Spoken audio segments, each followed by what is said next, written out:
So friends చూడండి, మన రెండో ఫుల్ ట్యాంక్ కూడా అయిపోయింది. మనం మళ్ళీ ఫుల్ ట్యాంక్ చేయించుకోవాలి. మనం మూడో ఫుల్ ట్యాంక్ కోసం వెళ్ళాలి పెట్రోల్ బంక్. చూస్తున్నా ఫ్రెండ్స్, ఏడుందో బంక్ అన్నది. వెళ్తున్నా అడదాం బంక్ ఎక్కడున్నది. ఇటు అన్న ఇక్కడ బంక్ ఏడున్నాయి, పెట్రోల్ బంక్ ఫ్రెండ్స్. ఇటు బ్యాక్ సైడ్ వెళ్తున్నా, మళ్ళీ ఇటు ఫ్రంట్కి పోతే బాగా లాంగ్ ఉందట. అంతమంది కూడా మన బండి అనేది వెళ్ళదు కాబట్టి ఇప్పుడు వెళ్తున్నా ఫ్రెండ్స్. ఇటే పెట్రోల్ వెళ్తున్నాం. సో ఫ్రెండ్స్ మనం పెట్రోల్ బంక్ టచ్ చేసినాం. చూడండి, ఫుల్ ట్యాంక్ చేయమన్నాం మేము.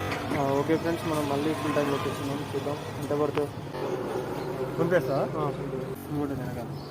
సో ఫ్రెండ్స్ 479 పడ్డది. 4 లీటర్లు పడ్డాయి ఫ్రెండ్స్. ఇలా మళ్ళీ ఎంత వస్తే చూద్దాం, ఎన్ని కిలోమీటర్లు. ఓకే ఫ్రెండ్స్, పేమెంట్ చేస్తున్నాయి.